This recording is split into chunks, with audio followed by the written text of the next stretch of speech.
বিনয় এবং বিনম্রতার বৈশিষ্ট্য হবে।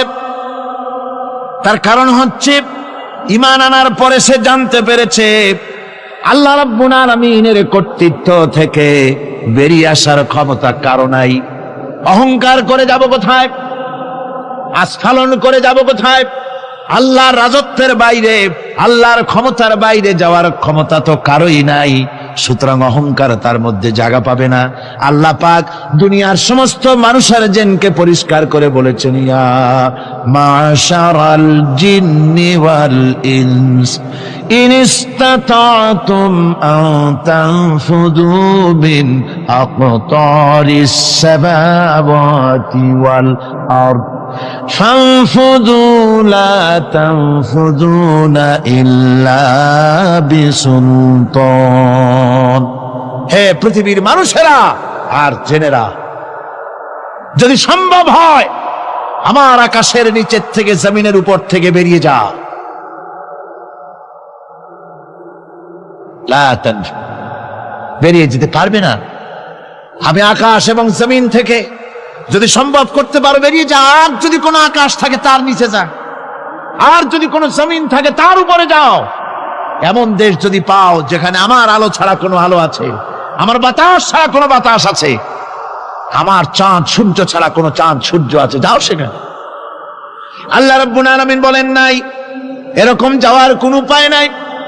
আমি আল্লাহ রাব্বুল আলামিন আকাশ আর জমিন দিয়ে প্যাকেট করে রেখেছি, আটকায় রেখেছি। আমার রাজত্ব থেকে, আমার ক্ষমতা থেকে, আমার কর্তৃত্ব থেকে বেরিয়ে যাওয়ার ক্ষমতা কোনো মানুষের নাই, কোনো জিনের নাই, কোনো প্রাণীর নাই। সুবহানাল্লাহ। মানুষ হচ্ছে অহংকার কিসের হবে? তোমরা হচ্ছ ফকির। আল্লাহ পাক বলছেন ওয়াল্লাহুল গানিয়্যু ওয়া আনতুমুল ফুকারা। আল্লাহ হচ্ছেন গনি। আল্লাহ কি? গনি, বেনিয়াজ, বেপরোয়া।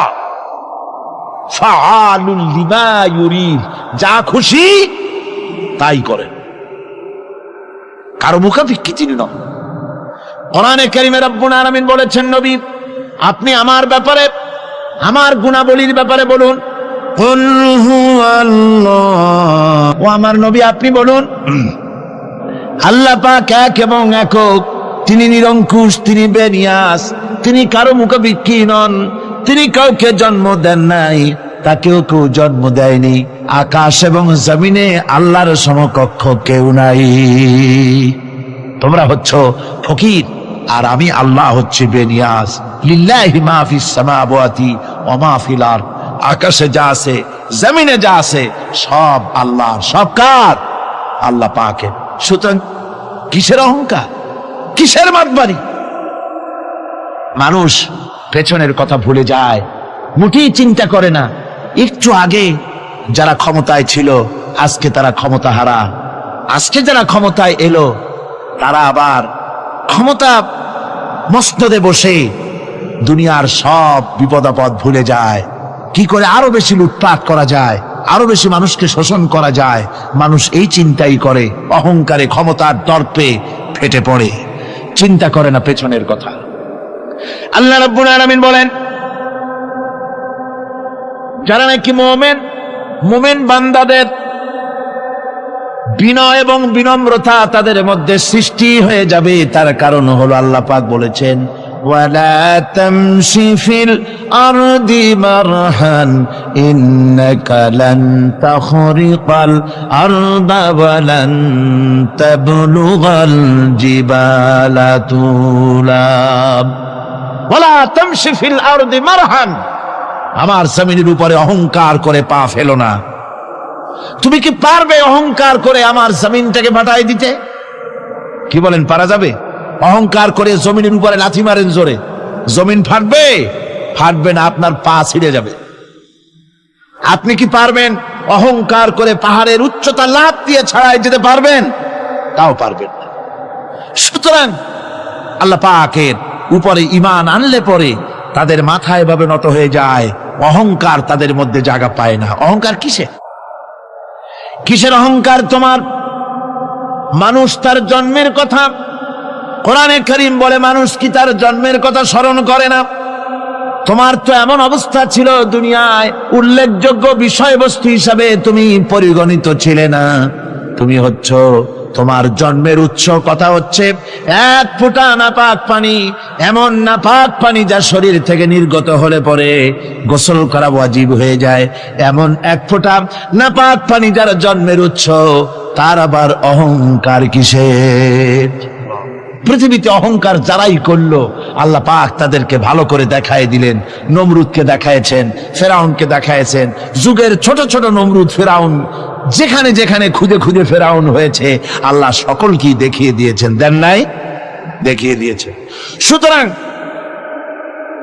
মাথা নিচু করে চলতে হবে, বিদ্যার বড়াই করা চলবে না। কত লেখাপড়া করেছো তুমি? এমএ পাশ করেছো, তাতে কি হয়েছে? সবে মাত্র বর্ণবোধ পড়েছো, জ্ঞানের রাজ্যে পা ঢুকিয়েছো, এখনো কিছু শেখনি। টাইটেল পাস করেছো, তো কি হয়েছে? কদ্দুর শিখেছো?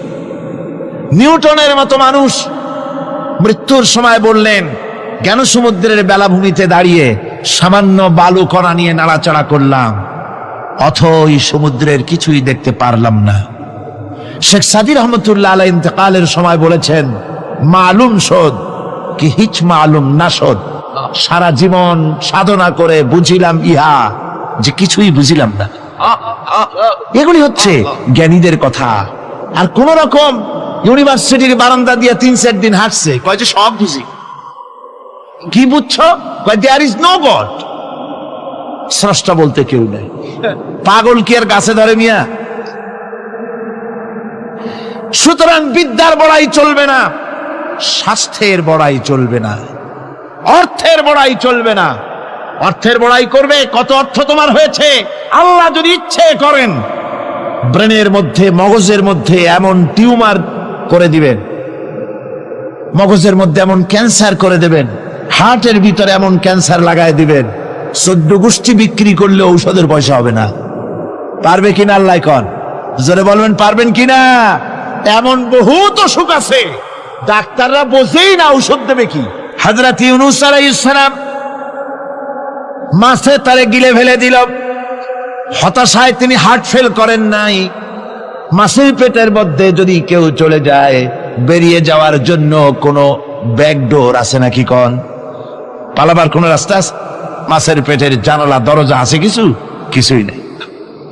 তিনি হতাশ হলেন না, মাছের পেটের ভেতরে বসে হযরত ইউনূস আলাইহিস সালাম বুক ভরা আশা নিয়ে আল্লাহর দরবারে তিনি ঘোষণা করলেন, লা ইলাহা ইল্লা আনতা সুবহানাকা ইন্নী কুনতু মিনাজ জালিমিন। পড়েন না সবাই, লা ইলাহা ইল্লা আনতা সুবহানাকা ইন্নী কুনতু মিনাজ জালিমিন।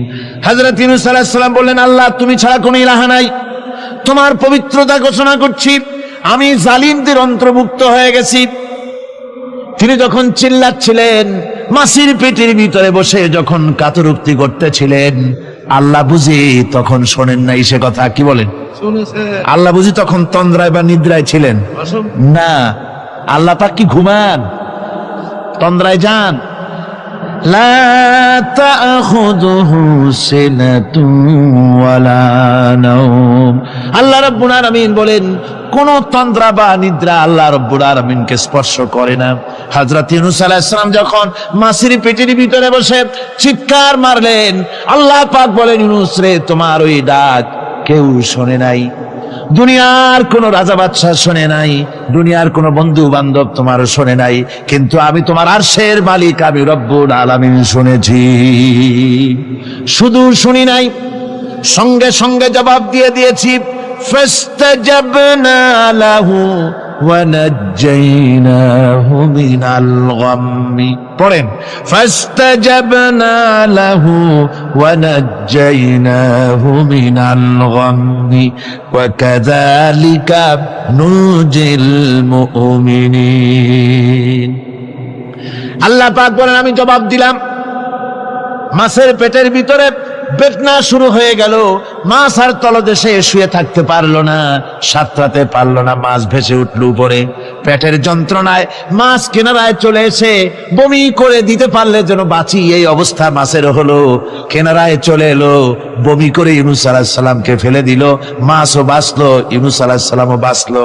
আল্লাহ রাব্বুল আলামিন বলেন, মুমিনেরা শোনো, শুধু ইউনূসকে নয়, ওয়া কাযালিকা নুজিল মুমিনিন, এইভাবে করে মুমিন বান্দারা যদি আমাকে ডাকে, আমার কাছে যদি হাত ফায়লায়, আমি আল্লাহ রব্বুল আলামিন মুমিনদের এভাবে বিপদ মুক্ত করে দেই। আল্লাহ পাক বিপদ মুক্ত করে দেন।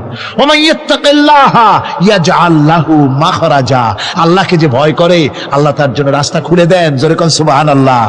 আল্লাহ পাক বলেন, বান্দা যখন আমাকে ডাকে, আমি বান্দার একদম নিকটে, তার ঘাড়ের চাইতেও নিকটে। ওয়া নাহানু আকরাবু ইলাইহি মিন হাবলিল ওয়ারিদ, আমি আমার বান্দার সারা যে রগের উপরে তার মাথা, এর থেকেও আমি আমার বান্দার বেশি নিকটে। সুবহানাল্লাহ পড়ে। আমি তোমার কাছে, আমার কাছে মাপ চাও, যত বড় গুনাহ হোক। ওয়াকালা রাব্বুকুম উদউনি আস্তাজিব লাকুম, তোমার প্রভু তোমাকে ডেকে বলেছে আমাকে ডাকো, আমি মাফ করে দেবো। সুবহানাল্লাহ। কত বড় কথা, আমাকে ডাকো, নিরাশ হয়েও না, হতাশ হয়েও না। আল্লাহর গজব বেশি না রহমত বেশি? আল্লাহর রহমত বেশি। হাদিসে কুদসির ভিতরে এসেছে, আল্লাহ পাক বলেছেন, কোন বান্দা যদি আমার দিকে এক বিঘত অগ্রসর হয়, আমার রহমত তার দিকে এক হাত এগিয়ে যায়। কোন বান্দা যদি আমার দিকে হেঁটে আসে, আমার রহমত তার দিকে দৌড়ে যায়। বান্দা যখন আল্লাহর দরবারে দুহাত উঁচু করে চোখের পানি ফেলে দেয়, মুসলিম শরীফের হাদিসের ভিতরে এসেছে, গভীর রাত্রে, রাতের তৃতীয় অংশে আল্লাহ রাব্বুল আলামিন প্রথম আকাশে আসেন আর ডেকে বলেন, পৃথিবীতে আছো নাকি কেউ গুনাহ করে জীবন বরবাদ করে দিয়েছো, আমার কাছে মাপ চাও। ঋণগ্রস্ত আছো, অসুস্থ আছো, অপমানিত আছো, কে আছো মাজলুম, আমাকে ডাকো, আমার কাছে বলো, আমি ডাকে সাড়া দেব, জীবনের আশা পূরণ করে দেব। ওই সময় যেই সমস্ত লোকেরা কাঁদে তাহাজ্জুদের নামাজ পড়ে, আল্লাহ জিজ্ঞেস করেন ফেরেশতারা, অমুক অমুক দেশ অমুক অমুক বান্দারা কাঁদে কেন? ফেরেশতারা বলে, রব্বুল আলামিন তুমি তো ভালো করে জানো। আল্লাহ বলেন, জানি, তবুও তোমাদের মুখে শুনতে চাই। তারা বলে, রব্বুল আলামিন তোমার এই বান্দা গুনাহ করেছি, গুনার জন্য মাফ চায়, জাহান্নাম থেকে বাঁচতে চায়। আল্লাহ পাক বলেন, ফেরেশতারা আমার এই বান্দারা আমারে দেখেছে নাকি? বলে দেখে নাই। বলে আমার দোজখ দেখেছে নাকি? বলে না, তাও দেখে নাই। আমার বেহেশত দেখেছে নাকি? বলে না, তাও দেখে নাই। আল্লাহ পাক বলেন, ফেরেশতারা সাক্ষী থাকো, ওরা আমাকে দেখে নাই, আমার বেহেশত দোজখ কিছুই দেখে নাই, শুধুমাত্র আমার নবীর কথা, আমার কোরআনের কথা বিশ্বাস করে আরামের ঘুমকে হারাম করে যেভাবে তারা কাঁদতেছে, সাক্ষী থেকে যাও ফেরেশতারা, আমার রহমতের দরিয়ায় জোশ মেরেছে, আমার ওই ক্রন্দনরত বান্দাগুলিকে আমি আল্লাহ মাফ করে দিলাম। সুতরাং মুমিন বান্দা যারা